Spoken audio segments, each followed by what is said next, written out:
It's like 256, take 2. Asha says that we can have a dog. What? We can have a dog! Isn't that great? Great. Yeah! I can't believe some of the shit I used to do with you. That's the difference between you, me, and Brian. Hello, I'm Max von Sydow, and I like pigs in knickers. And we're stuck in the ditch. Watch it, Jim. This bitch is lurching forward. Still lurching forward. Always forward. Take 4, 13, take 1. I've got some fucking Jaffa cakes in my coat pocket. Brilliant. Oh. Yeah! Oh, mummy. Oh, daddy. Let's play some kabaddi. Time warp! Oh, time warp. Oh, time warp! Oh, fucking shit. Sorry, continue. Okay. Say 1554, take 1 after a misleading beginning. Ooh. Hello, my name's Ben. Say 1412, take 1 after false start. Come on, Colin. I'm taking you away from this place. Say 356, take 2. You know, it's just boiling the bag perversion for sexually repressed accountants and first-year drama students with too many posters of the Blues Brothers and Betty Blue and Blue Velvet and Blue fucking Big Fuck. Say 1166, take 2. Daisy Steiner. Hi, Linda. Oh, what do I say? Say 189, take 2. Right, okay. Current affairs, right. Current affairs. Say 328, take 1. So. Sorry. Let's try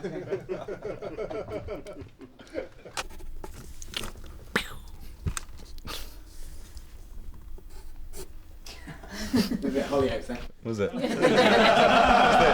1563, take 3. Do you really watch porn in the flat? Sorry. Porn! That's what Mary White says. Oh my god, porn! Say 397, take 2. But that's how it starts, with oohs and ahs, but later there's biking. Biking? Later there's biking and camping and kayaking. Okay. Say 1424, take 6. Listen, Tim, I gotta go. Looks like we're moving out. Roger and out. Bravo, Tango, Alpha, Roger, over. Say 517, take 1. Who was that? Oh, that was Mike. He just nearly drowned himself doing an Eskimo roll at Rough Ramblers. Apparently he put too many pebbles in his rucksack. Rupsack? What's that? I don't know! This came with it. Get Twist, get Brian, get Mike. What are you going to do? Keep running. Gonna take your eye out. That's all right. Nobody, no matter how fervently they insist, could ever love you as much as I do. Okay.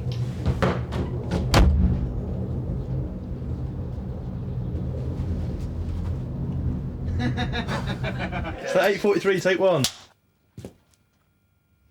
Hello. Hi.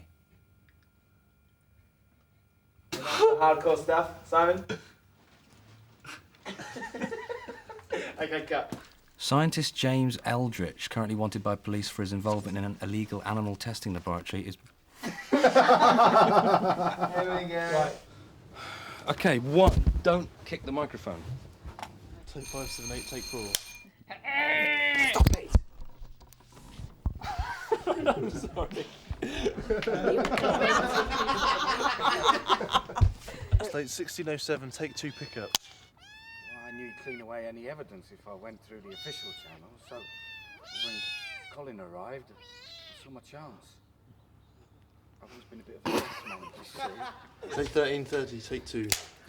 There's three of us, most of us had some hop. Say 1703, take 3. Is there someone else? Yes. Don't... What? Who? My boyfriend. I don't know what happened with my face. Say 1162, take 2. It's a sitcom. Do you know what I mean? It's an ibcom.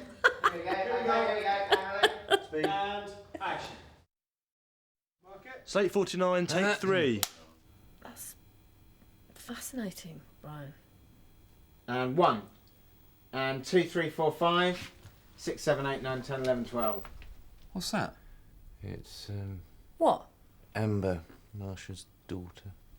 Take 391, take 2.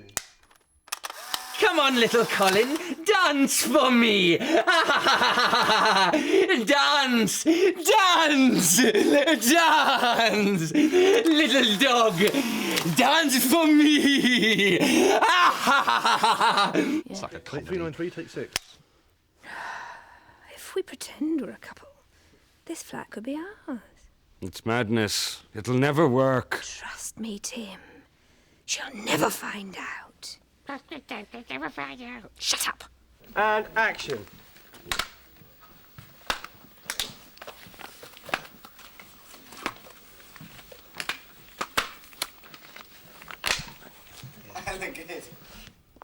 Shazam. When was that a word? I mean, when was it? It is a word. It's not a word. Where is it a word? Captain What does it Marvel. mean? Captain Marvel says it to summon down the power of the lightning gods. Tim, that's not a word, that's slang. It doesn't It count is a as word. It doesn't count as a word if it's It in does- a comic. It doesn't count as a word. It's not a word, it's not in the dictionary. That's so no. Shazam isn't a word. It is a word. I've Isn't- got it in a. No, it's not a word, it's not a word. Hello. Would you like to go and get a What does bag? it I've mean got a then? pile of What does comics it this mean big. then? It means give me some power. That's I don't know. It's just a ridiculous. word, isn't it? It's not a word. Shazam isn't a word. It's not even an exclamation. You are such It was a- an exclamation like You boo. It's a word, but Boo's Shazam, not a word. Boo's a word. Oh yeah, and goose sweeping the nation. Goo is a word. Goo is a substance. Boo is a word. Shazam isn't a word. You've got. Boo and goo what, are words. Shazam isn't a word. What dictionary do you Take it off, put- Tim. you- Take it off. Take it off, I Tim. swear to God, if you right. Take it off. It's not a word. All right. Well, I'm off for a shower and a shit and a shave, right? I'll be back for you about 11 o'clock. And don't be late, eh? Because tonight, ladies and gentlemen, it's going to be a large one, all right? Sliders. Oi, oi, Lottie doll, how's your mum's bum? Oh, metal.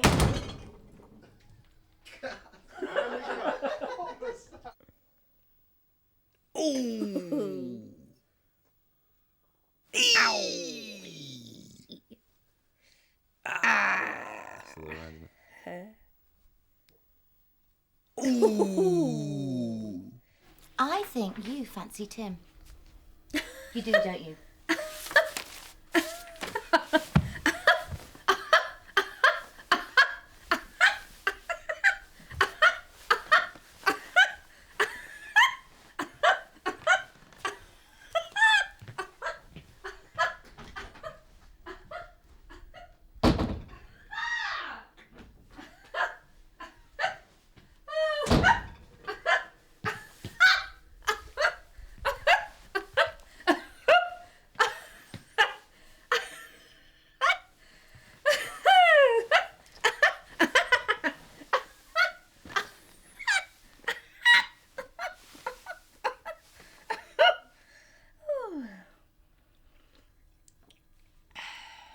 No.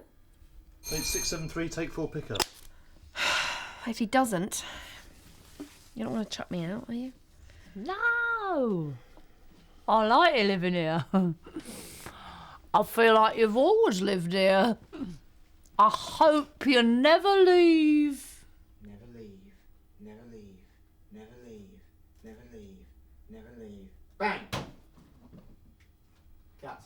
Steve, over to you. 3, 2, 1.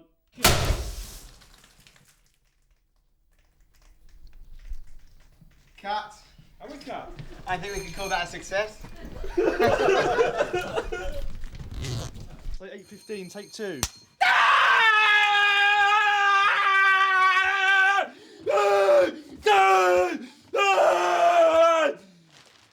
Take 958, take 1.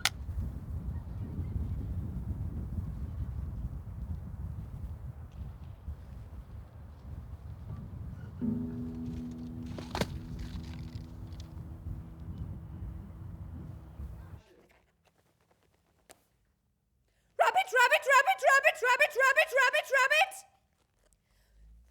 Oh, like a little flower. Thank you for coming. It's been very useful. It's been very useful.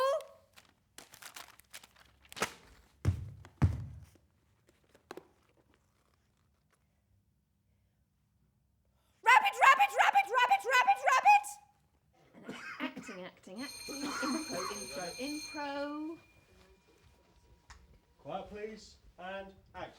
But I did it. I don't care anyway because I'm not going to go to university. I'm not going to go, so why should I do it? Do you think that hurts me? But, you know, I mean, I'm do you not think doing you're doing it it to for hurt me? you. Do you think you're going to university for me? I'm not going. I'm not going for you. Well, I'm going don't go. for me. Well, don't go I'm then. not going to go. Do you think I care? No.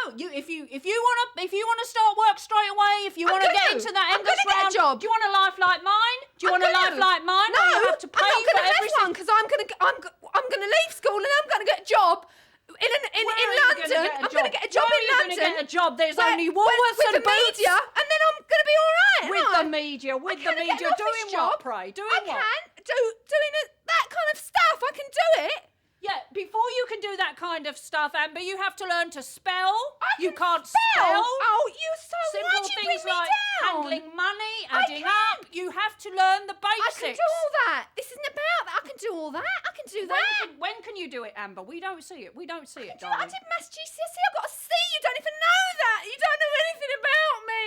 I Of did course that. I know you got a C, but it was the Well, I sixth can do attempt, it. Amber. It was the sixth attempt. Well, so what? I've done it now and I've done it. So I'm leaving. I'm not going to Yeah, but university. you so why still do I have can't to do go it? out and add up the right change and come back with it, can you, Amber? I don't You care know how I many can. C's you've Yeah, got. That's ridiculous that you're talking about that. Of course I can do that. You I can cannot do budget. that. You have to learn to budget in life. I can budget. What do you want mean everything budget? immediately. You want it immediately, don't you? Well, You don't want to why work not? for anything. Well, I'm not going to have to work because when I leave school, I'm going to leave school and then I'm going to go on the dole and then I'm going to get a job. If you in leave school London, now, Amber, you won't be and able then to I'm do gonna be anything fine. except And go then- on the and then you won't have to pay street. for anything. On the street, Well, Amber, I is might go where on the you street. end up. I might go on the street. Yeah, all so right, what if then, I all do? right, You go wouldn't on the care, fucking would you? street then. Go on the I'm fucking gonna go on the street. street. Don't talk to me I'm gonna anymore. go on the street. Go now. I'm Take gonna your go bags. on the street. Take your bags. I will. I'm gonna go on the street. Take your bags Leave now. me alone.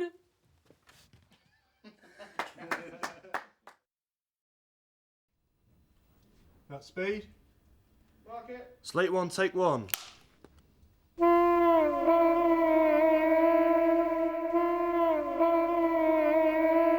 We wanted to make a show that was very real and having those characters go through real emotions, albeit in a slightly weird setting. The original title, which was mine, was Lunched Out. And then Simon suggested Dumped, but Spaced was the end, and Spaced was Simon's. And I thought that's only because SP is Simon Pegg.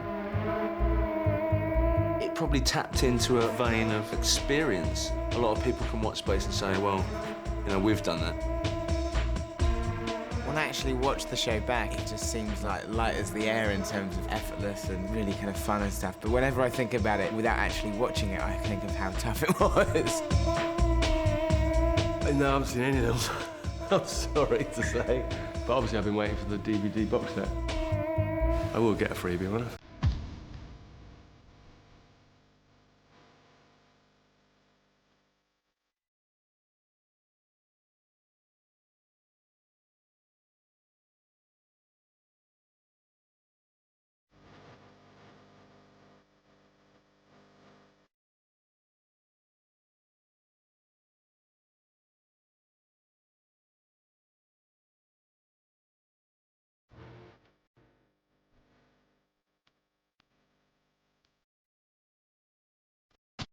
It's strange. It feels all very. It feels very familiar. Yeah. This area feels very familiar. That Was was it it that there, one? wasn't it? No, it was that Yeah, one. it's that one, That one. No, because I went to the door on that side. Oh, think it is no, this it's one. definitely this one. Because I remember the No, you're right. You're right. You're right. I stand corrected. The very first bit you probably see of the series would Was probably just be this. this. Here. Because then Somewhere. Simon then And then steps stands into in. frame. And the first word was why. This is where it all began. And now here we are. We're back. We're back. We're bad. I'm black. She's mad. The magic is back. This is where it all began. Why are you crying, Edgar? Come on, buddy. It's over now. It's all Finally, over. he let it out. We met at an audition for a sketch show that I went along with my friend Katie Carmichael. 95 was the first time. She chucked some water on me in a minibus, and we just became friends after that. we got to know each other in 95, didn't we, Jess? 95, 99. Was it 95? Yeah, at the Six it Pairs was. of Pants Audition. audition. Yes, indeed. Simon had written this sketch this character, Peter Parker, who thought that he was Spider-Man, and I picked it up and did it, but as a sort of gouged out kind of alcoholic. And I really liked it, and I thought... Did you really I thought like this it? I kid's thought got you something. did. Yeah. I thought, who is this kid? Then we both got the sketch show, Katie and I and Sally, and Simon Schatzberger and Neil Malarkey, and we were 6 pairs of pants. Hi. Hello. Do sit down. Look, I came in on Monday and signed on, but I haven't got my cheque yet, and I'm a bit sort of worried about that. Well, you know the last cheque that we sent you? Yes? You didn't send us a thank you letter for it. And Simon and Jess just saw each other and went zzzz, and it was just comedy genius. I think this is yours. Ah. Thanks very much. Thank you. Thanks. There you go. Sorry, what's this? It's a Woolworths voucher.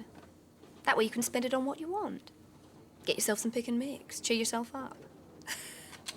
And then Sally and Katie, I think, sort of became quite friendly, and so I was a bit sort of bit younger and a bit sort of slightly more kind of guileless, and started hanging out with Simon. And we got on so well that when we came to do Asylum, which is when I was the 11-year-old pizza boy, and we needed somebody, a girl, to step in, I suggested Jess because, you know, she impressed me so much during this sketch show. I wonder if you could help me.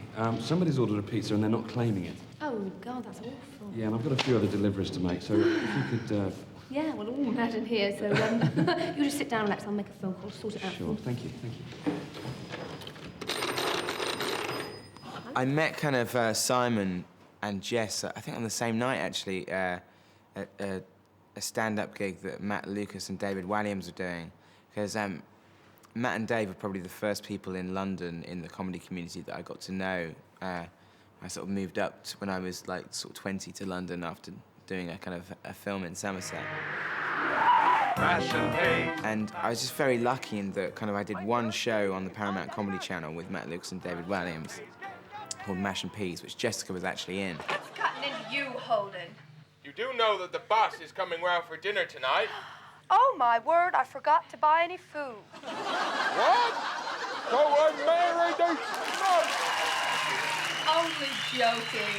Everything's gonna be just fine. Yeah, chill out, man. Have a smoke. All the food's in the oven, so why don't you stop laying eggs and start laying the table? Mr. Cornell, it's great to see you. What do you mean it's great to see me? You've been seeing me all day, haven't you? Isn't that enough? What are you, gay? I suppose you're on a promotion, huh? Yeah, I might have known. That's the only reason any of you chumps ever invites me round to dinner. Oh, no, Mr. Cornell. We enjoy your company. Well, I certainly don't enjoy your food. And then I did Asylum, which was basically sort of a really interesting experience because it was almost kind of semi-improvised, or certainly it was born out of kind of cast rehearsals. So the script was written on the basis of what people were kind of improvising and stuff. And so it's the first time I'd actually worked with Simon. No, I don't think so. Yeah. Sorry, that's a toy phone. Sorry, you've caught me out. Excuse me. They became kind of like the sort of the central kind of two characters of the show, I suppose, and worked really well together. And even though they'd done stuff together before, I think kind of a lot of people were kind of watching it and saying, "Oh, those two are great together." It was because of Asylum that we ended up making Spaced, because that was the first time the three of us worked together.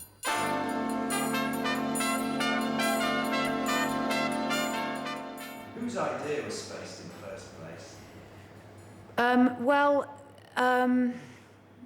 Spaced was, Spaced is basically... The idea for Spaced was all mine, and I just got Jess in because I didn't think people would believe that I could have come up with something so amazing. No. It kind of came... I guess it's weird to think of how it happened, because it was very organic, the way it just sort of came out of Jess and me having certain interests. I've been living out of home for 6 years, because I left home when I was 18, so I'd been sort of living in various sort of states of squalor in London, and doing various shitty jobs, and sort of wanted to write something that reflected my experience. We were both really annoyed about the kind of state of sitcoms for 20-somethings, which just all seem to be about everyone chasing around, shagging each other, using the word shag all the time. I'd been thinking about various different ideas, stemming from thinking about what was on telly and thinking about, you know, lots of different things. I mean, mainly interested in the relationship between men and women, the platonic relationship between friends. My interest in science fiction and geekiness, her interest in, you know, popular culture in general, it just all sort of came together. I mean, it happened really quickly, and we didn't have a pilot. It just went straight to 7 episodes, and we started writing straight away. I would go around to Jess's house, we'd sit there, we write together, you know, we don't sit and look over each other, we write bits and pass them over, and then we change it and pass them back, and, you know, little ideas come up and are used or dropped. And that's when I just sort of just had to start learning, because prior to that, I mean, I hadn't really written anything like that, so I learnt a lot from Simon at that point, really. I mean, he was just sort of, you know, mainly about the use of a computer. We really wanted to make something that was not conventional. We wanted to make a sitcom, but we wanted to make something that was, you know, single camera, no audience, was very associative, you know, was all over the place in terms of the sort of narrative and the devices that we used. He had a very good idea about the sense and the style of the comedy and keeping it within the kind of context of a reality, so we could sell the characters and make them believable. And then Edgar as well, when he came on as the director, you know, brought to it a very specific visual approach, which we really wanted but didn't know how to produce. In that sense, it was really good for me, because usually with TV shows, with a lot of TV shows, the director gets brought on last, and it's something that the writers, and especially with sitcoms, in inverted commas, is that kind of like it'd be a writer and producer of the main kind of like sort of unit. And I think in this case, I was very fortunate to be brought on early, to the point where they said they wanted me to do it maybe like 18 months before we actually did it. Edgar brought his whole style of kind of camera work, the Dutch, the whip, and the like, and also was brilliant, obviously, at appropriating film styles to the different film references that we had in Spaced. Space was just great, because it was the first time, well, one of the first times where I kind of thought, well, this is just, I can totally kind of sink in with this is great. I remember he came around to Jess's house and with a little book of the scene when me and Jess are getting to know each other, and we're walking down the street and we're talking about all our stuff, and I just looked at it and thought, you absolutely understand what we want to do here, you know, and so, yeah, it was a kind of happy accident, I suppose.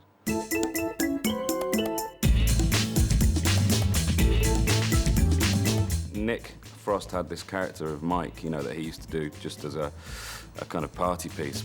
I knew Simon, we were friends from where I used to work in Chiquito's Mexican restaurant, and Simon and I were friends, and I used to do Mike for Simon to make him laugh, but he was much older and he was more violent. My uncle Doug Watt lives in the States. Really? Yeah. He's got a bazooka.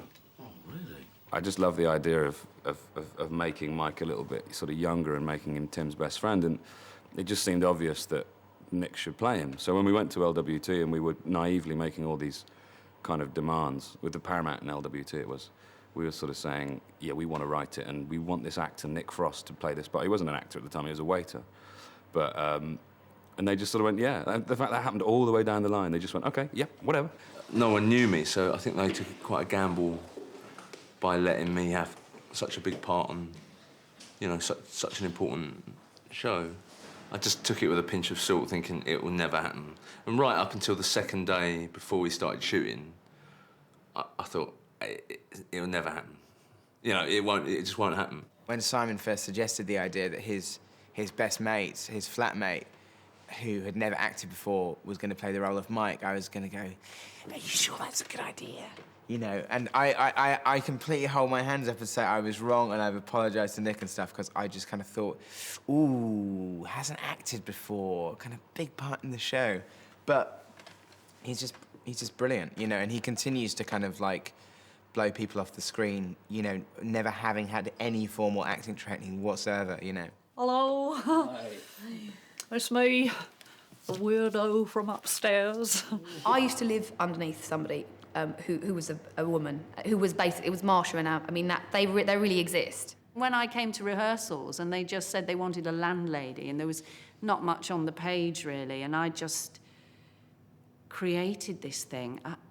To be honest, I think Jess and Simon were a bit worried. I think they thought, you know, oof, you know, we've hired this dreadful character actress, middle-aged character actress, and she's going to do something that we haven't even thought about. Julia came along and suddenly she started talking like this, and it was born, you know. No! Hello. I based her on my friend Danny, who lives in Queen's Park, because he's got the voice. You know, he talks like that, and he's perpetually, like, optimistic. And so that's where I got the voice from a man. And the actual character from a woman I met on a Greek island once who was permanently pissed on red wine, and just anything you said to her, you know, it was all right, you know, it was just great, whatever, you know, World War III's just broken out, that's fine, you know, great. Yeah. I think everybody had a crush on Julia, I think. Everyone Julia's had pins. Yeah, everyone liked Julia I got Deakin. to snog Julia Deakin. Yeah, I mean, you wrote that in for yourself, Yeah. but pretty much most people I'd forgotten about had a that. secret Most lusting desire of for the Julia. female crew were in love with me. Oh. It's his pheromones, you see, very powerful pheromones. Otherwise known as B.O.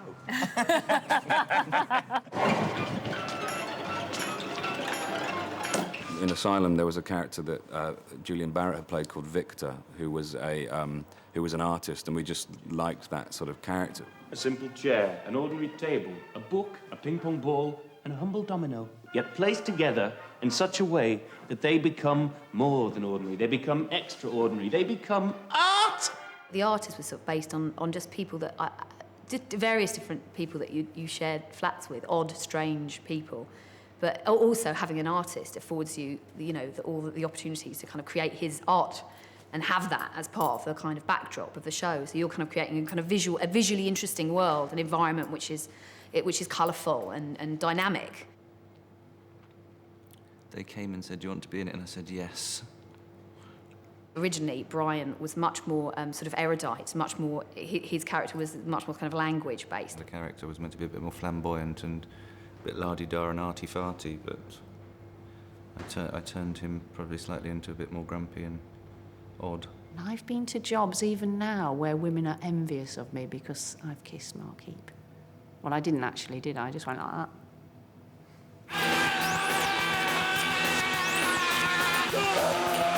So can you pound? No. I can fall off chairs and things. You see, look. Usually do. Come into my world. Don't go there. Twist was, you know, obviously we wanted to work with Katie and we wanted to create a part for Katie to play, and we knew she played that part very well. Twist is based on a character, a real life character person, friend of mine from university who Jessica knows as well. Loosely based. All the nice bits of her interest in fashion and her allergies to broccoli and things like that. Twist! Hi! Days! Oh, don't you look nice? Bit of a midriff show? Big's in the season. Good for you.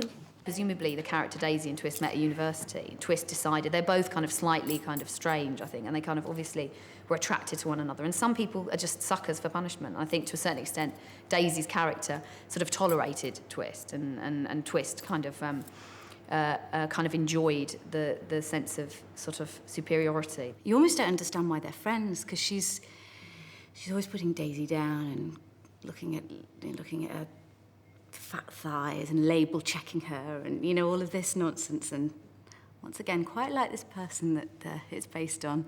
But she's sweet. She does it in a very kind of sweet and caring way, so she gets away with it. No, it was a laugh. It was a real laugh to make. This is a basic This is ninja move 1, but it's called ninja hanging. And then legs off, like this. Just get it. It's only lasts for a second. 1, 2, 3, like that. That's quite a classy move. That's a basic ninja move. In the first series, they wanted about a dozen dogs chasing a little boy down an alleyway. And I was involved in that. And the guy that was setting it up said, oh, they need a little dog. I've put forward your name because you've got a couple of little dogs. Not that they were trained for acting, but and I just thought it was a wind-up when I got the telephone call. Refused to take a dog right into London for an audition, knowing that it was a set-up from one of the working trials crowd. So I said that I would meet Gareth at the service station. She'll come and jump and sit on your lap. Oh, OK, well, that's Just ideal. tap your leg and she'll jump on everybody. By the time I got home, there was a phone call waiting for me. Would I take the dog into the studio to see how she behaved in the studio?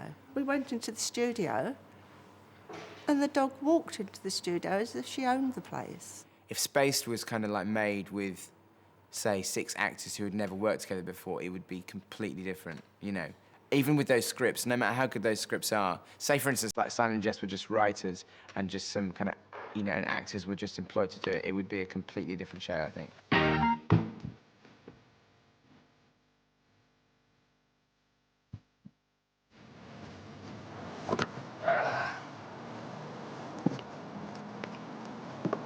Here we are. The Corrid's Rest. Should we go inside? Why don't we? Ladies Pints. first. We can go. Ah, Here we are. here we are. The little reception, small party. This was the whole kung fu kind of bit in the first Oh. episode of the second Yeah. series. First day That's of the great, shoot. wasn't it? Yeah.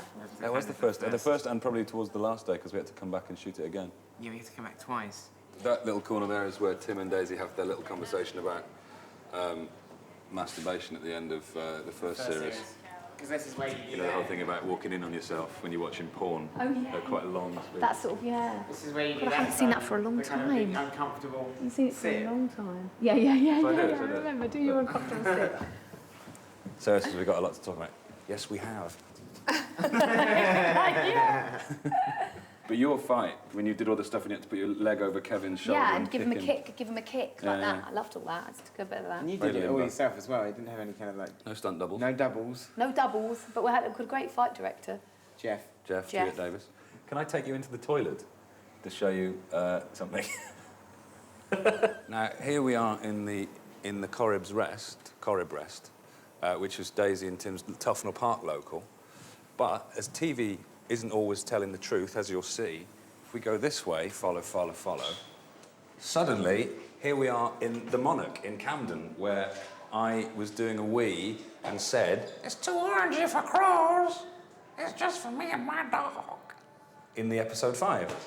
We had to film it in here because the toilets at the Monarch weren't suitable. And that's a fact.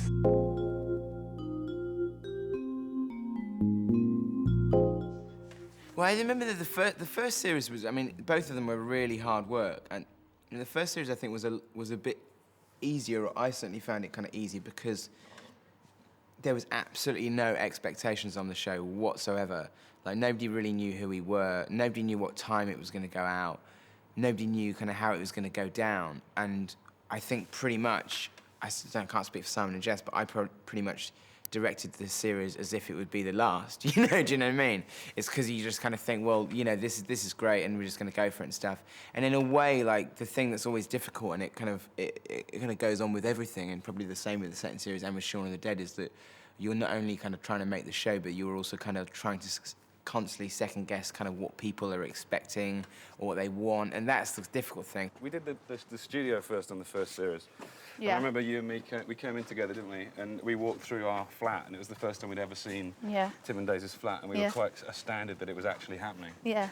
I mean, it's the whole thing about studio filming anyway, is you do feel slightly kind of cut off. You're in this kind of this Yeah. big, vast sort of room for weeks on end, kind of locked away, Did you know as it were. that where our flat is in Space is the same studio where the set of The Slaughtered Lamb in American Wealth in London was?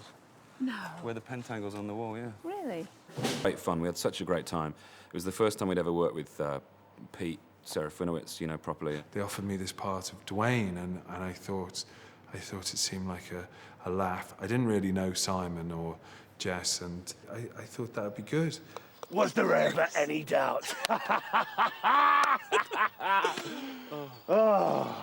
Because when I first met Simon and Nick, and like now we're really good friends, you know, and so I sort of traced that back. That was the day that we all became friends, you know. Dwayne's character, you know, he's like a dick, you know. I based him on somebody that I used to know, and I don't know why, but I'm quite good at playing dicks. I'm not sure why, but I've gone through most of the characters I play I've played have been like pricks, you know. So yeah, it's quite a sort. You know, it's always fun to do. You know. Whose team are you on today, A or B? We're B. Ah, cool. Me too. Looks like we'll be fighting side by side. I don't know. Maybe that's what we need.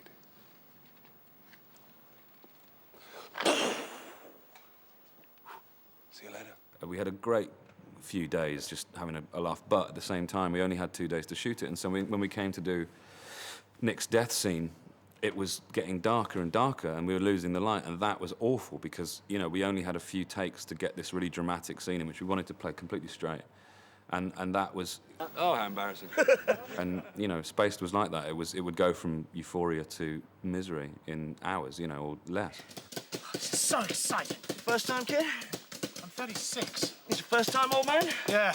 I've always fancied myself as a bit of a soldier. Yeah, I've always fancied myself. I've always fancied you. Not here. Paul Putner was there, who came and played the businessman, who had a great scene where he was really, really badly shot with paintball. I do remember I had to be blown away by this, being hit with this massive amount of paint, etc. But I had this paint squib which was put there, and this special effects guy, very good, but they really wanted to make it a real Lulu, and so we'll put on about 3 or 4 pouches full of paint and little kind of squib explosions. And the guy said, yeah, it's all right, you know, don't worry about it, it won't hurt that much, you'll feel a sort of a slight stinging sensation maybe. And of course we had to get it right on the day, 1 take. And, you know, the anticipation as you're waiting for this thing to go off, and it was just... Oh, God, it was like being slapped as hard as you can on the chest with a kipper or something. Prostrate in the mud for ages, freezing, covered in all this paint, because Edgar does take after take after take, and that was quite uncomfortable. It was quite cold, but oh, it's a tough life being an actor. The worst thing about that, I've got this thing about having sticky material on my neck. I know it sounds quite weird. No, it's not really, but all that stuff was, that yellow blood was paint. And was it paint? Paint and honey or something like that. Take a mouthful of yellow juice and I'm ready. Take 1534, take 1. So it was just stuck to my neck and it was awful. I can wring in my hands because I'm remembering the feeling of having paint on my neck. But that was my first death. So I think I'll always remember the, you know, trying to act my way out of a paper bag. The club scene was filmed at 9 in the morning. In fact, no, 7:30 we started shooting the club scene. So we were dancing without the aid of any kind of, you know, stimulation at 8:30 in the morning in this club full. It was bizarre. I think what was brilliant about that rave episode was that I have never seen on TV or film the vibe of a rave captured so well.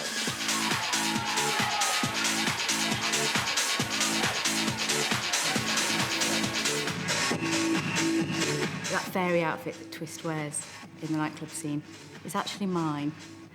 Not anymore, but those wings and that corset and the whole thing, I used to dress like that and go out for the night, I'm ashamed to say. The best bit, I think, is the one where Mike is up there doing, what is it?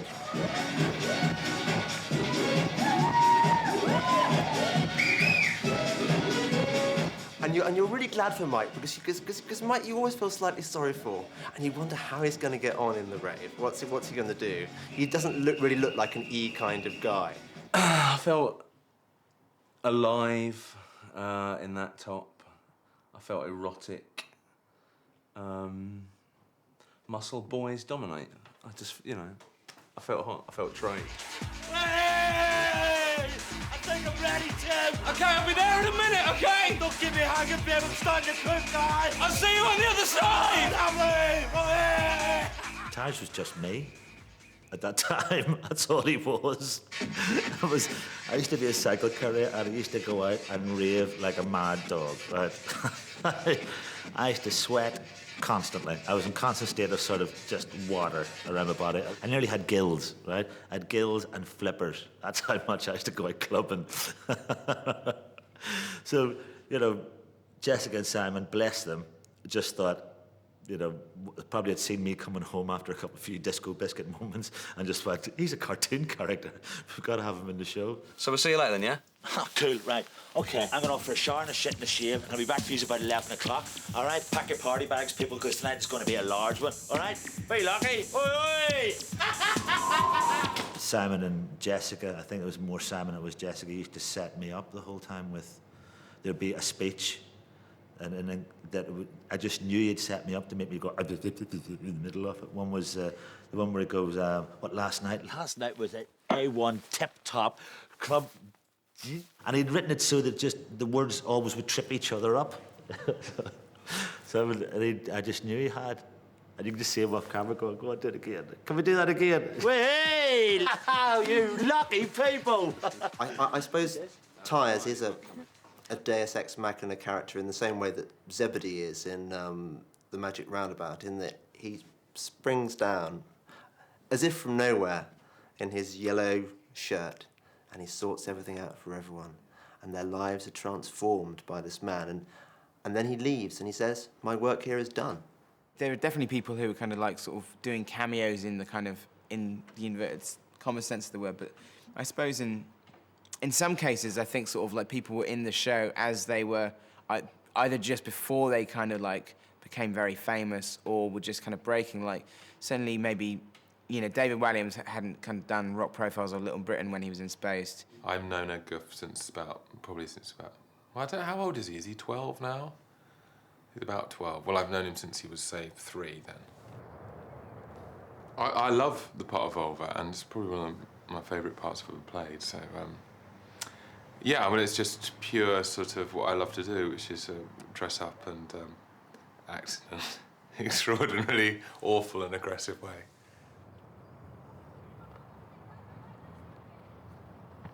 The unit base was in this park, and some kids had just finished school and were walking home, and they saw me dressed up like that, and one of them went, oh, let's throw stones at it. Which I thought was a great comment.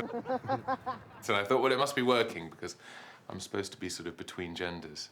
Brad! Eliza! Using a cleaning spray! Crack! I didn't know very much about it. I was trying to remember whether I'd read it before. I think I'd just about read it before I did it. But I remember going there, and I was a bit late because I was hungover, and I planned to be very camp and very outlandish and sort of sardonic, and then I saw David Walliams dressed as Lee fucking Barry, so I had to change my mind at the last minute. Pushing! No! Bombing! No! Smoking! No! Heavy petting!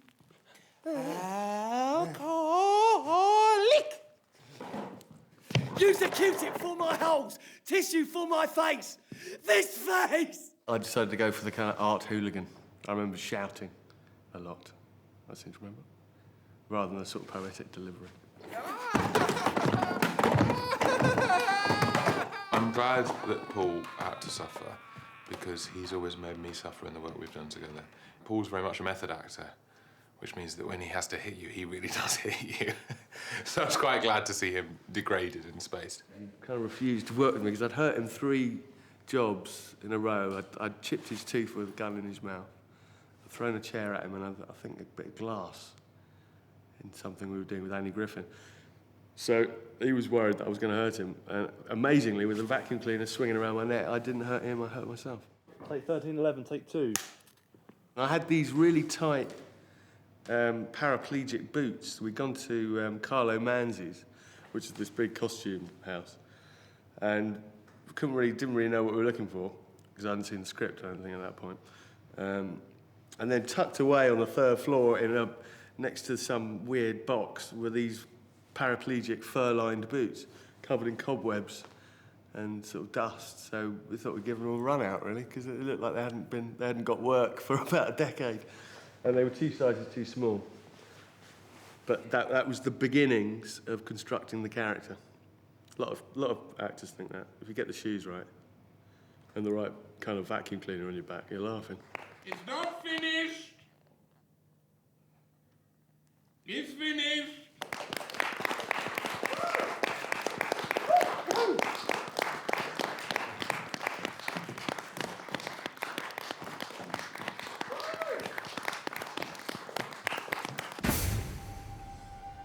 Tim, can I have a word with you in my office? Yes.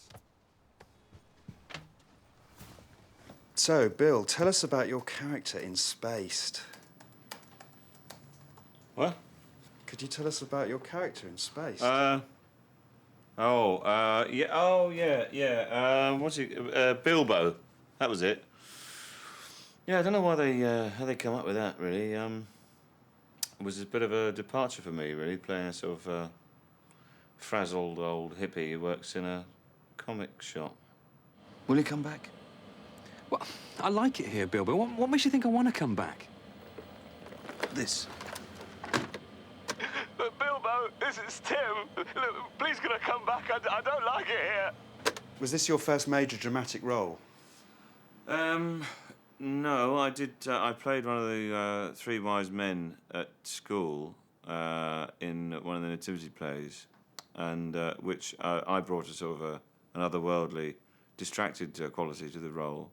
But this was probably the first major TV role, yes. And action. What's all that about Madonna? Oh, Tyson's got a really short. I remember once. Oh, look, wrestling.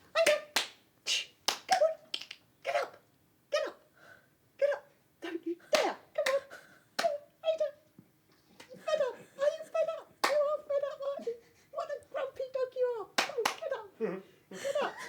Get up! When we were in progress, Edgar would just say, OK, now I would like, is it possible for Ada to do this? And I would like that. And I'd put her on a lead and walk her through what he would want done 2 or 3 times, and then we'd go for it. Your big moment, dog. Do it beautifully. First time. With Simon and Nick, well, particularly with Simon, she fell in love with Simon, which was really good because she went in a backpack in the first series, was the first time she went in the backpack. And he ran with her. And when he's running, he is running, and it was night time, and it was on cobbles, so it was a strange setup. But she was just so good. Yeah, Simon, I'm talking about. We got on perfectly. She was a fine companion, a passionate lover. She was very nice, and I got on famously with her. Yeah, I wish her all the best for the future. I'm off to enjoy a night of running around in the dark with a gun. And you've got to stay here and be good for Uncle Michael. Settle down, relax, and get comfy, because you, my friend, are going nowhere. Oh, bollocks. Ada was quite difficult. Ada was extremely difficult. She didn't bond so well with Jessica at the beginning because the first time she met Jess when we went to the studio, Jess had a pair of rubber gloves on. They were filming the moving in scene. And she had the pink gloves, and she came over and spoke to Ada and rubbed her up and down with the rubber gloves, which rather made Ada a bit wary of her after that. Come on, Colin, dance, dance, dance, dance. Come on. Oh, no, she's fed up. Yeah, I suppose she's fed up now. How we cut?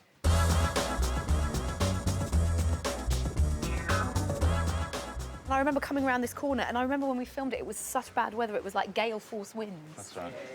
Yeah, it was really... Gale force It was the winds. last It was gale day of the force shoot. winds. It started tipping it down. So this is where we were sort of saying things like... this is what you said about Batman comics. Batman comics. How did you get a scar on the forehead? Because you drove your cardboard car into... That's it. This was my... This is when you were doing me. Because she'd plastered your Batman comics all over her cardboard car. That was very funny. That was very funny. You wrote that. That was brilliant. I did. I like that because you were talking about Batman as well. And that was for you. That was. I was trying to impress you. And you did. At that point. As you always do. If you look up, that might be the window where Daisy was having the conversation with her tramp boyfriend. Yeah. This was Daisy's squat at the beginning of series 1. I had to lean out of that window to talk to my one-night stand, who was a tramp, who I was trying to get rid of. This is where you're sitting We're doing, outside with the beach ball. That's right. Oh, no. This is... Look. Look, this is where we sat. Yeah, this is where we sat. Like this. This is where you Polaroiding. Yeah, pretended that we were on holiday. This is possibly the least practical street for filming ever, just in terms of the amount of noise, but that's kind of also why it's great. It was just like, it was so difficult to film in the street. Why can't we have our own street in a special world? This is the alleyway where young Daisy ran away. No, chased. Young Tim ran away from Young the Tim dog. ran away. Young Daisy and, chased the dogs. young Daisy chased the dogs down the alleyway. This is Twist's dry cleaners that you see in both series. This is where we shot the sort of... Oh yeah, you've done two, isn't it? Is it a couple of years ago, is it now? Yeah. It must be like 2 or 3 years since the Yeah. second series. Did you watch it? Did you watch it? No, I didn't actually. No. You didn't see it? Like the rest of the country. I didn't see it. trying to watch it, you know, and I said to him, tell me when it's on. But then it has to be still anyway. They told him. they recognize the machine.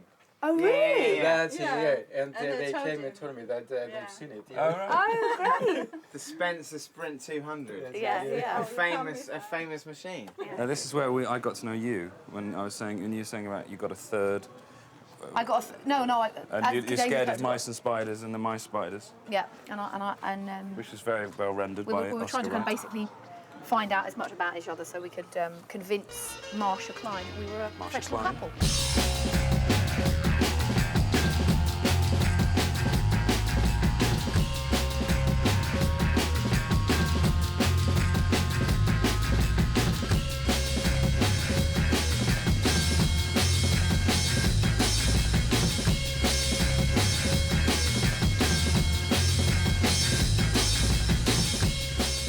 Channel 4 were so pleased with it that they commissioned a second series before the first series had even been transmitted, which is kind of amazing. We hit the ground running with the first series, but you know, by the time the second one came out, we were gathering pace. I think we watched the first series and thought, this is what worked, this is what people love. Let's try and do that more in the second series, which is why the second series is slightly more action-packed.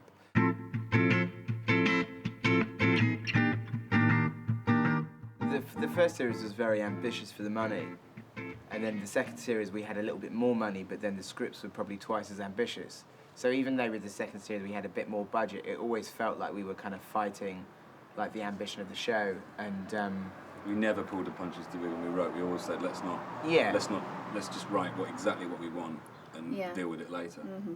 So how are you? How was Asia? Did you get that milk? Well, I actually get some milk when you left.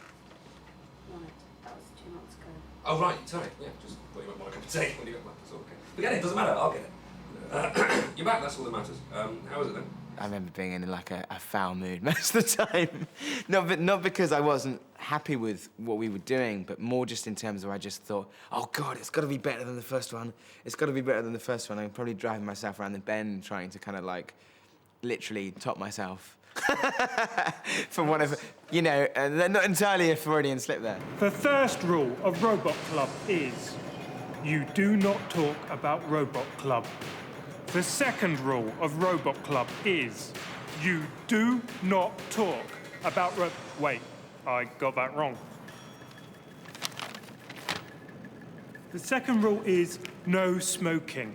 I think maybe there were a couple of times in the second series where we maybe went one step too far, and maybe like an episode like the Robot Wars Cuckoo's Nest episode, which although I really like it and it's great, there's absolutely no kind of foot in reality whatsoever. Hey! Hey!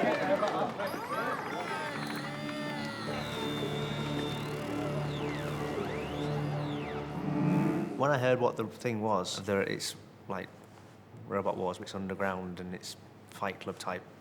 I'm not a fan of Robot Wars. I think it's stupid. I see it and I turn it off as like I turn cricket off. I can't. Oh God.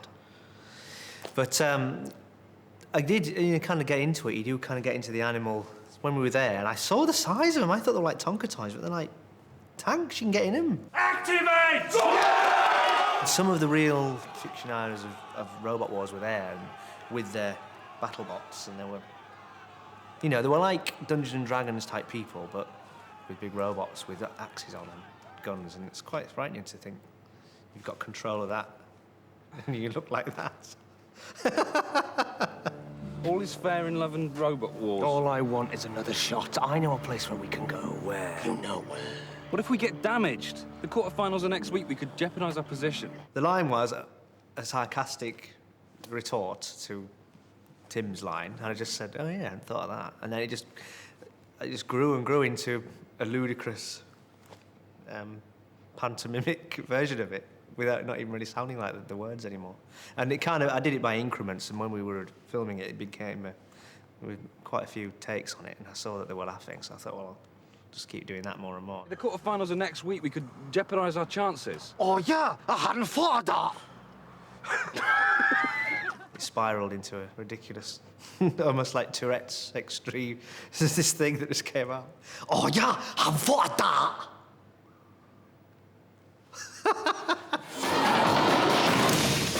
It's ups and downs, it's ups and downs, it's ups and downs, it's like ups and downs. It's like when you're travelling, it's ups and downs, but more than normal, you know, like, we're not more ups and downs. We had a day at the Monarch, and there was a band started rehearsing at 5, and it was all the stuff with me and Jess in the sort of alcove doing the tequila slammers. And then it was you and Pete, and so me you were and actually Pete. trying to kind of, between the kind of drum beats, there was this kind of doof, doof, doof, doof. So, Tim, how have you been? Haven't seen you since, Yeah, no hard feelings, eh? Tim, you shot me in the bollocks. Like I said, no hard feelings. You're lucky you didn't sue. We couldn't afford to reshoot it because we were already kind of over budget anyway. So we actually, we did some trailers for the series, the ones that we shot on the wall, where Simon and Jess are sitting on the wall. And I think I can say this now, but we hoodwinked Channel 4 into paying for like a day of filming, and half the day was shot doing that trailer, and the other half of the day we went back to the Monarch and reshot those scenes. Guerrilla style. Nick Frost first AD'd. Thanks, Channel 4. Cheers. So, Tim, how have you been? Haven't seen you since, Yeah, well, no hard feelings, eh? You shot me in the bollocks, Tim. We had the Spaced Out guys back again for extras, and who have always been helpful to us, and we pulled it off, and it worked really well. So thank goodness for us conning Channel 4. Hi. Oh, God, hi, Sophie. God, I forgot you were here. Happy birthday. Thanks. So, you got anything special planned? I think we're just going to go out for dinner, yeah. That'd be nice. Yeah, I mean, yeah, you can come here. Oh, thanks. Yeah, I'd love to. That'd be great. I guess I was very lucky because I didn't feel that it was a clique at all. I hate cliques, and I was really welcomed. Thank you. And I think I clinched it because I could make a good gun noise. I was describing a film that I was filming at the time, and I basically have to run around with a gun and shoot people like, and Simon just went, and I think that's what clinched it. It was nice to see you again, Tim. Well, you're nice too. It was nice to see you too. Tim? Yes. What are you doing on Friday? What? Would you like to go out for a drink with me on Friday? Everyone's going to hate me. Everyone's going to want me out because everybody wants Tim and Daisy to get together, and I know this, so I know everyone's going to loathe me. But they deliberately, Jess and Simon had deliberately made her really nice. So all these people on the website going, we want to hate her, but actually she's quite cool, and we can't. And so they were quite frustrated that they couldn't. And then there was sort of like the Sophie backlash, but the backlash was then people saying, but she's fabulous. So they didn't really know quite what to make of her, I think. You hurt him, I'll kill you. Did he mean that?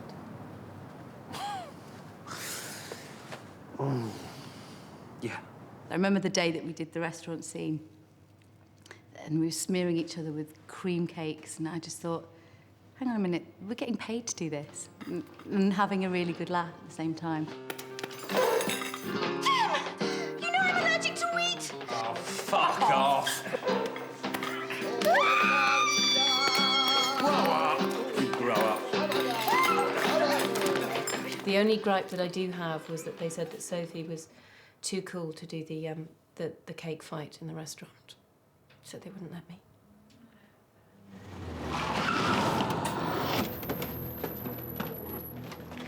Oh. What?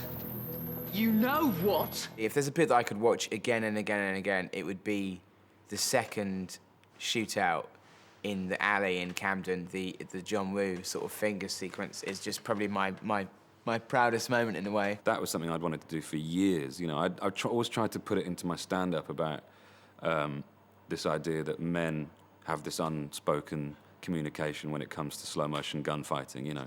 Whether they know each other or not, put a group of them together, always the same. What do you mean?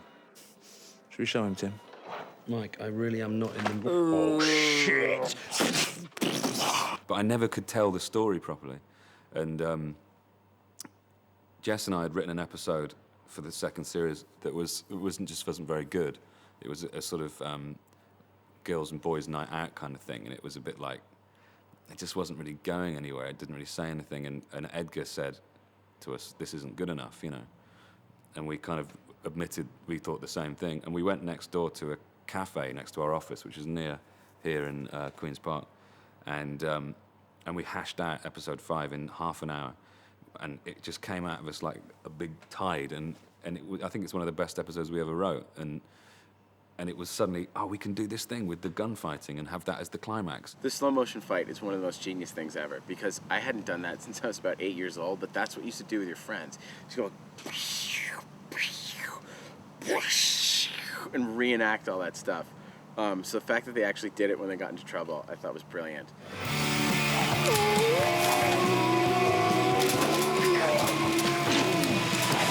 I mean, that's just like, you know, how can it get much better than that? Particularly for, you know, me. I thought that was just amazing. I was so thrilled that I was doing that.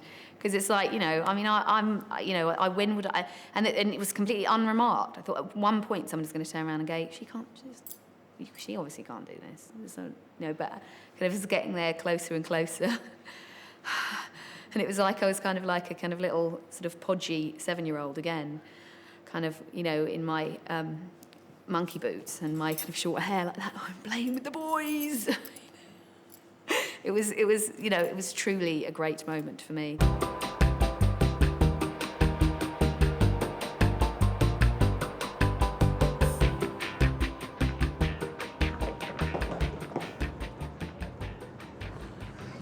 Well, this is, of course, the alleyway where we inspired 1,000 Gene commercials. This is the alleyway where we had the big gunfight with the gang.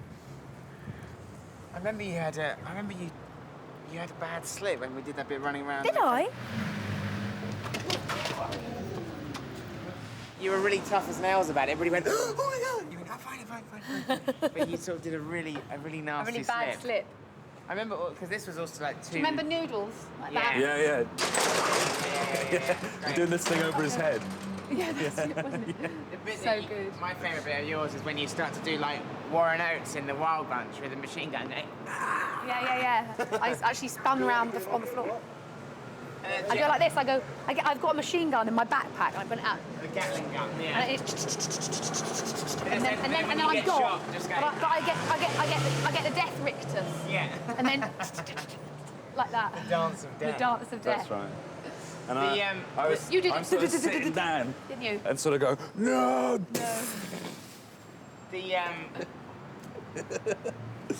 The fun we had. The minicab driver, the guy who played the minicab driver who pulls up, his stage name was Johnny Orlando.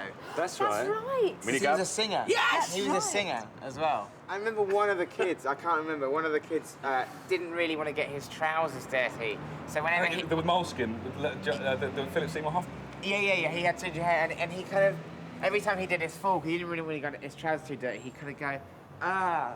Oh, yeah. Also, just over there on the far, by that kind of green kind of door there is where Lee Ingleby and Noodle, the line about the catering student. Oh, yeah. He goes, how do you know this? I'm going, I'm a catering student. Probably one of the favourite auditions I've ever done is when me and the second AD had to audition the kids. And obviously we had more kids come in than the 5. And all we did is we sort of said to them, oh, if you've seen any John Woo films, and then we said, well, we're just going to act one out. It was just so funny sitting in the boardroom with these kids going... And some of them were really into it, and some of them were kind of like walking out, and you could see them going out into the reception going... Oh, my God. These What guys, is that? they're crazy. What was that all about? Say hello to my little friend.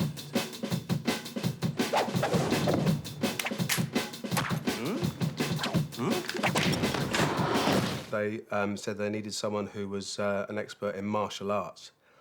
And I thought that meant just standing around the side of a very muddy speedway in a puffer jacket and a baseball cap, telling people to get back. And it turned out to be a different kind of martial arts. I misunderstood. It was martial arts as in fighting. And so it had to be, with the lovely Mark Gatiss, had to be a sort of Matrix-type agent fella who's on the trail of somebody or other in a sinister manner. It was when the Matrix was cool, and now just a few scant years on, it's, you know, thank God we did it when it was right, rather than now. I'd always fancied myself I'd always wanted to do a martial arts scene. Now, you'll notice that there was actually very little of us doing a little bit of a kung fu thing. They edited it up. We actually did some fantastic moves. No, we didn't at all. They made a virtue of the fact that we were quite rubbish. So if you get a camera sort of 2 feet beneath you, and then you're just going, oh, like, you look like you're fantastic. Enough cuts, you look like you're a genius. Television and film, and always a dirty, filthy lie. It's a lie. When Edgar Simon asked me to do it, it was like, if they'd asked me to do it tango, I couldn't be more afraid, because I'm I'll use the word dyspraxic about. I have a kind of dyslexia about movement. At least I tried to convince myself that's why I'm so shit at dance of any kind of movement. I'm just terrible. I have no coordination. I have 9 left feet, and the idea of some kind of, you know, quite well-coordinated kung fu move filled me with horror, but I thought, I've got to do this. You know, it's a challenge. I can't just say I can't do it.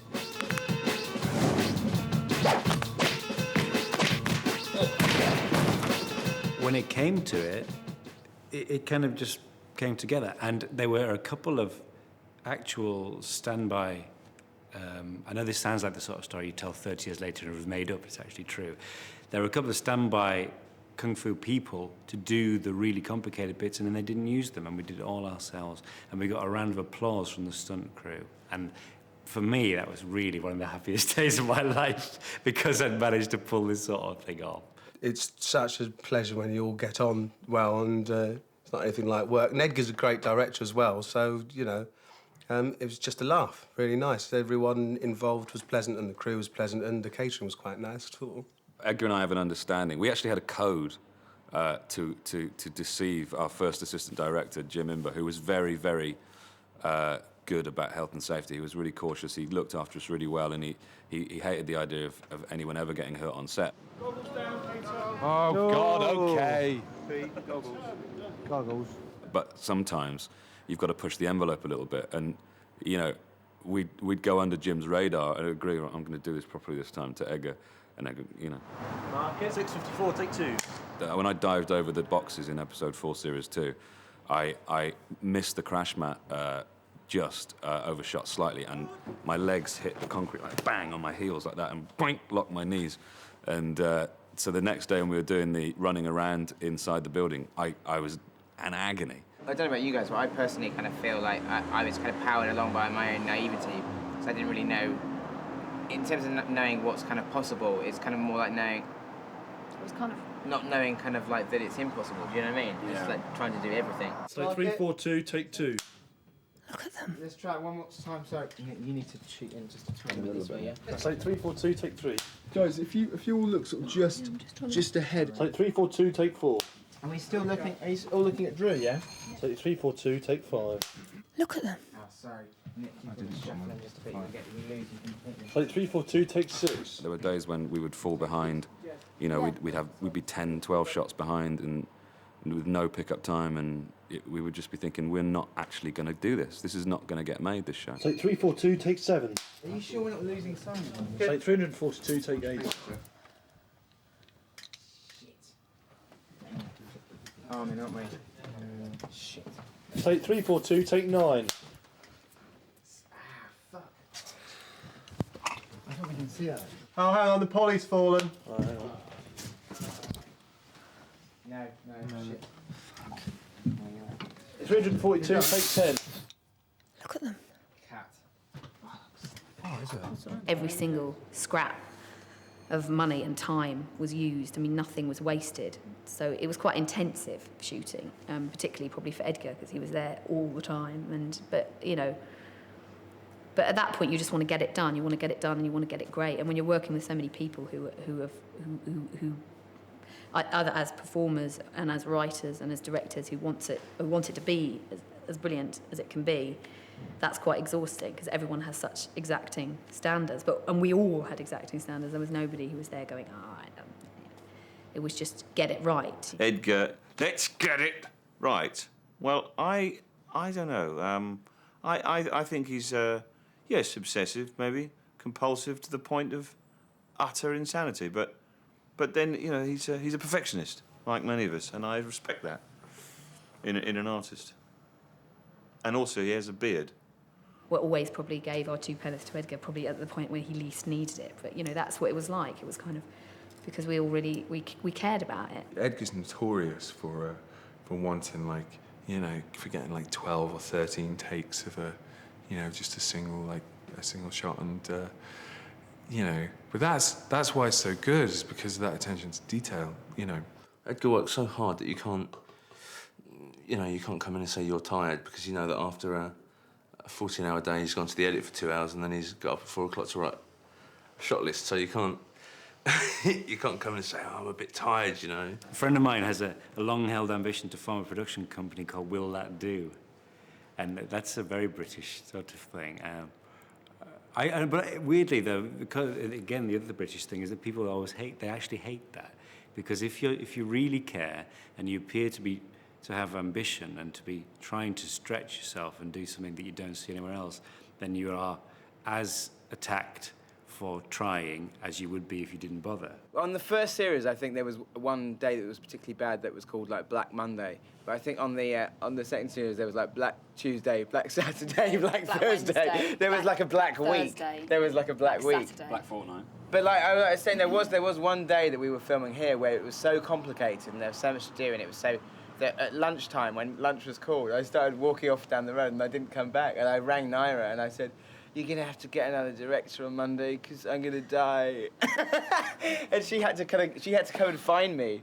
I was I'd walked about half a mile and I was just I was just having a complete meltdown.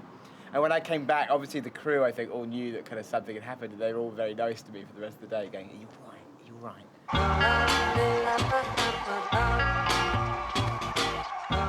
In terms of the homaging and spoofing and stuff, I mean, obviously it's weird because they are homages and they are sort of skits on things, but I think the central joke was spaced, and the reason that I think it has a charm to it is the point of it is not so much that, hey, let's do a 5-minute riff on The Matrix. It's the fact that the characters are so their lives are so governed by pop culture and media and stuff that they can only think in those terms. So if somebody's having say for instance, a breakup with their girlfriend, they imagine it to have the same crushing feeling as the ending of Empire Strikes Back. If you don't get it, it's not important. What is important is that if you do get it, you feel like you've been spoken to on a subtextual level. It's very gratifying, I think.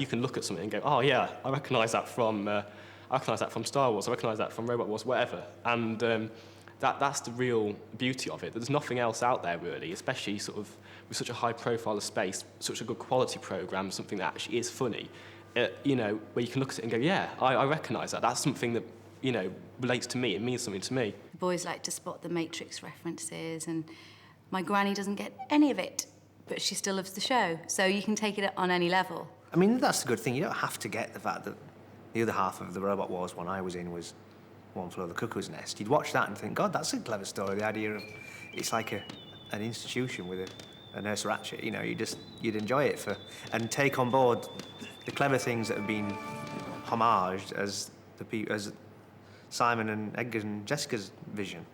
So you just think, oh God, they're clever to think that up. You're not realising they nicked it all from films, like what we do. A lot of the fans of Spaced are very much sort of, I hate to use the word internet geeks, but I will. I suppose every geek had a character to identify with, didn't he? I think enthusiast is a better word. What is a geek? Is it same as a dweeb? It creeps up on you, really. You sort of think that, oh, I'm not one of these repto sci-fi geeks. No, not at all. That's not me. And then I realise I can quote huge sections from any science fiction film, and actually then spin off, you know, huge like bits of dialogue in the show. And I think, oh, maybe I am. Maybe I have to face up to that. I think we should reclaim the word geek, you know, like they did with queer. Geek should be a good thing, you know, I think it's fine. I'm proud to be a geek, I don't mind. I think we're all geeks. Yeah. You can get girl geeks as well. I don't know if you know that. I wonder whether Simon thinks that Tim is a geek. I think he's quite attractive, isn't he? He's a bit too sort of smooth to be a geek. But I think what makes him a geek is his sort of nihilistic, slightly depressive qualities. I think that saves him from not being a geek. The Phantom Menace was 18 months ago, Tim. I know, Bilbo. Okay, it still hurts. You know, that kid wanted a Jar Jar doll. Kids like Jar Jar. Why? There's a huge part of American culture, the people kind of aged 25 to early 30s, that this is exactly how they live. They have roommates that kind of... There's a theory right now in America that we're a nation of children and that nobody's really grown up and that we weren't the generation that went to war. And there's a common expression now that 40 is the new 30 and that people don't really grow up and act like adults until they're 40. And I think that the way that Tim and Daisy live, the way they are, everything they say is so in tune and in touch with the way that a lot of Americans in, you know, kind of 27, 28, 29 years old are. I was nowhere near as heartbroken as Tim about the decline of the Star Wars franchise, but I certainly was very disappointed in it, you know. And I was able to, I mean, that was a great way for me to express in the extreme. It was like primal scream therapy, you know. I could have this character be utterly petulant and you know, throw his toys out the pram about it. You so do not understand. You weren't there at the beginning. You don't know how good it was, how important. This is it for you, this jumped-up firework display of a toy advert. People like you make me sick. What's wrong with you?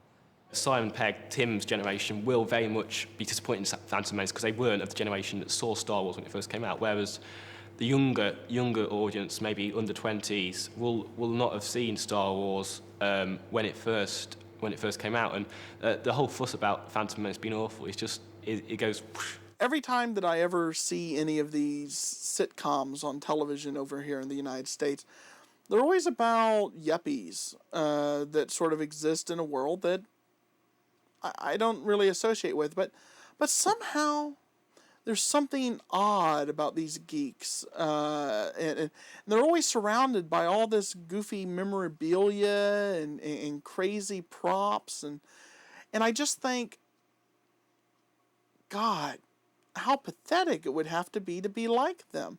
You know, we had an official website on Channel 4, but Nick Lee, who started the Spaced Out website, his kind of unofficial website became so comprehensive that we kind of closed the official one and made the unofficial one the official one. I think you've got a very loyal fan base with Space. You've got a lot of people who are very, very enthusiastic. They genuinely love the series. They will watch it again and again and again and will get that same thrill out of it, or that same enjoyment out of it every time you watch it. And you might find something new, and they you know, you delight in that. You have got people who, you know, people actually enjoy sitting there and going, you know, there's a mistake, there's wrong, like, you know, this they did this worse than the other bit, and I think that's part of the geek fan thing, and I don't mean that in a derogatory fashion at all. People actually, you know, like to sit there and like to be able to have the luxury of discussing this thing with fellow-minded people and make judgments like that and criticise it, you know, constructively. People go into a lot of depth. They do. I mean, space is very important to a lot of people, and they talk about it quite deep in enormous detail. I'm a complete spaced fan now, although at the time I didn't have the first fucking clue what I was doing. I just turned up and did something, and then when I saw it all cut together, I realised what I was meant to be doing, but it was too late then. The amount of goodwill that this program's generated. Like, even for me, as a small character in it, quite cultish that Tars was, you know. When I'm doing stand-up around the country, around the world, people are coming up to me. I've been in Dunedin, at the very south of the South Island of New Zealand, and come off stage, and the blokes come up to me and just gone, "Spaced man, Tars, thought you were great, could you sign this?" Someone came up the other day and from about 3 o'clock they came and just snuck up, went, "Hello, Brian," and then ran off. Which is really kind of cute. I thought, ooh. And then I chased after them and stabbed them repeatedly with a penknife that I had on me. I'm not going to do that again, are they? The huge kudos it's given me as well. You know, I came here to this venue to a spaced convention with a load of women dressed like Marsha in lycra and stuff. I mean, wanting to meet Marsha, I felt such a fraud, you know, because at least if you're meeting Simon and Jess, you're sort of meeting the characters, aren't you? So I didn't know what to do. I was, a bit confused by that night.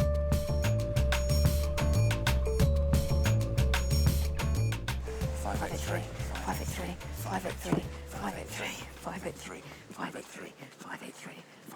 That's it. That way. You gate. We can't be in the wrong place because this gate isn't the same. So this obviously They changed it. Nick Frost broke the gate, as far as I recall, when he did the bit about jumping over the gate. He had to do a kind of flip over. He flipped over the gate and he pulled the wooden gate off its hinges. And it came out of the stone and everything. Oh, fuck. The gate is seriously fucked. We're at the house, by the way. Tim The and house Daisy's, where they lived. Tim and Daisy's house. Tufnell Number Park. 23, Meteor Street. Which was found by our location manager, Sarah Lee, who came back with a load of Polaroids of places in and we kind of picked it because it's got even though it's very nice, it's got a faintly sort of spooky house kind of feel to it. So it looks sort of like a touch of the Amateurvilles about It's it. But beautiful, it's and unusual. It is possibly A one of the one-off. most desirable residences in North London. And the idea, we were saying earlier on that perhaps the biggest joke in the whole series was the idea that you could rent somewhere like this for £90 a week. Yeah. Let's pop along the garden path, shall we? Should we Shall lead you we? up the garden path? Crazy. This is where we filmed. The Daisy's house. We redressed it as Daisy's squat that she was moving out of. Into the flat. So. Yeah, so it's just used as a sort of like as a. And Edgar's cameoed in that. I was Andy here Hollis. on the chair. And Andy Hollis was there. And the shot was down. Shot was right Camera's low down there. down there, so it had Andy Hollis facing out that way, and I came in and. And also the bit where you were sitting on there. Draped, like, I think you put lots There of was, like, drapes and stuff throws over and- there to hide these beautiful cupboards. But also, really, like the colour scheme of the hall, we actually took this colour scheme to the studio. See, this here is like the same kind of like colour as what was in the kind of the flat, wasn't it? It's like the little. It's kind of strange because this looks like part of the set. Two space stands outside taking pictures. Are there? Yeah, right now. Really? No. Let's pretend that we live it. Come on. Yeah, get it. Freak him out. Freak him out. Get it.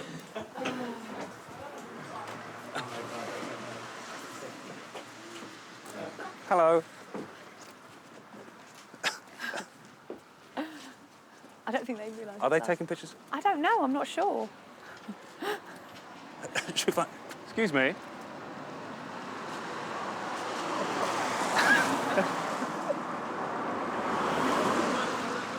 Are you taking pictures of our house? Are you taking pictures of our house? You've actually come on the one day of the year when Tim and Daisy are in. We were worried that the people inside, and we were thinking, are they going to come out and tell us if we're taking pictures? No, I think everyone's so polite and nice when they do it that they don't mind because everyone's so well behaved. They're nice. Of course they don't mind. We're really embarrassed now. We are very embarrassed. No, don't be.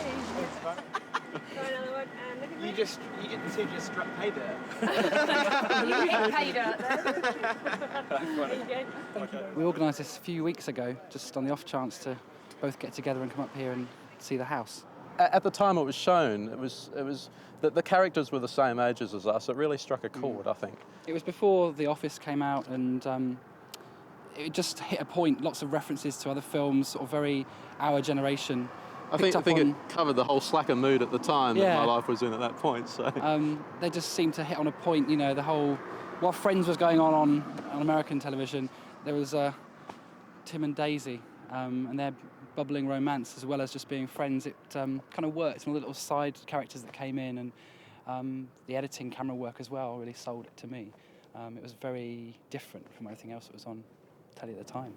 Is there anything else? Is there anything that you would have done differently on it? Oh, I don't think so. I think it's maybe another series. Well, we've had sort of various discussions about this and stuff, you know, in terms of. I mean, it's a strange one because I think sort of like in a way, like the end of the second series, kind of like, for me, kind of like crystallizes a moment in time, and one of the kind of the problems about maybe doing or not doing a third one or doing a special is that kind of. Do you want to see these characters get older? All 14 episodes are marvellous little gems, and you think it would have been difficult to carry on that level of invention and wit and charm and everything. But having said that, I totally feel they could have done a third series, and I'm sure, you know, if they'd had the time and effort put in the effort to do it, I'm sure they would have come up with 7 more fantastic episodes. And I still hold out hope that maybe one day there will be. The website was a very keen advocate of a third series, put it that way. The whole fan base really wants a third series, and I think a lot of people could see the potential after series 2 for a third series, and I don't think there's any doubt that there is, and there was potential. But ultimately, Spaced was something that Simon Pegg, Jessica Stevenson, Edgar Wright did a few years ago, and they've moved on. Shaun of the Dead's a good example of something they've done since then, and they've got their own careers now, and I think it's very much thanks to Space they are as successful as they are. But to say there should be a third series is not necessarily helpful. Most people seem to be up for it anyway. Yeah. But then again, you think maybe you should quit while you're ahead, and it's not for me to say because I'm not the writer, so... And if the excitement isn't there or something's just not, then maybe it probably is best to leave it. I don't know, is there a third series? I think I'd like to see one now. I'd like to see what they're all doing. I really would. Since the second series, I'm always reading things saying, please, when's the third series coming? And Simon often having to say, we'd love to do one, but we do a special, but we can't get it together, we're doing the film, whatever. And it really fascinates me that it's almost like being without honour at the time, because there wasn't that kind of... But it sort of rolls on, and you get a kind of real desire then to... People retrospectively think it was one of the best programmes Channel 4 have done in the past 10 years. And it's not that we haven't wanted to do it, it's just I think we kind of... the iron went cold slightly. And if we do another one, if we do any more Spaced, it will be about them now. It won't go back to just after Series 2. It will be something would have happened, and we'll pick it up with them in their 30s, you know. I was watching, just looking at the DVDs again recently, and everybody who walked past the booth that I was sitting in was like, "Is that a new series? Is that a new series?" And you know, the amount of people who still hold it dear to their hearts after all this time, I think, you know, shows that there would be enormous support for one if one was to come out. It's a question I get asked a lot. And I never know what to say because I don't want it to be over. I don't know. I don't want it to be finished. I'd love to. I've got so much. We both have so much to give to those characters. We have their lives planned out. We know what happens to them, you know, in 50 years' time. So it would be nice to actually continue the journey a little bit. Well, Yeah. that's that then, isn't it? We should go. This is where we finished. Not finished. Not finished. Not finished. Finished. Shall we say goodbye to Chris? Yes, yes, yes, yes. And thank her very much for letting us use her house. Do you remember this bit was where when we came in? What was the bit when we It came was in the end from of the club? episode 5 when we came back. And we did loads Also on the the doorstep. first time you meet Marsha as well. Yeah, yeah, yeah. Yeah, leave it. Don't want to be too pushy. She's not Remember? there. She's not there. Bye. Bye. Bye, Spaced House. She's not in. Strange. I thought she was in. That's weird. Or we should go back off to our house where we all live. What, go back to our real lives? Should we go back to the monkey's house? No, let's not.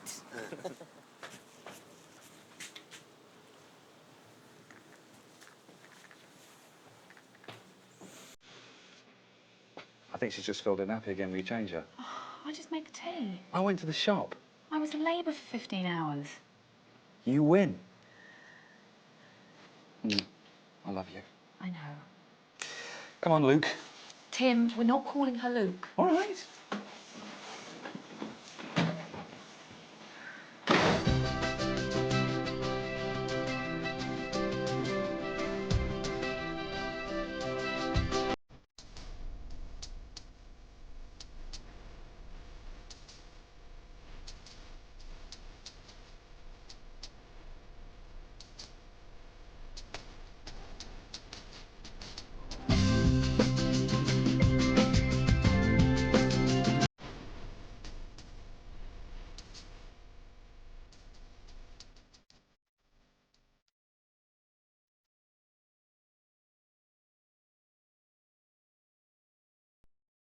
Spacious two-bedroom apartment, fully furnished, £90 a week. £90 a week. £90 a week. Oh, it was great. It was great. It was great. 23 Meteor Street, Tufnell Park.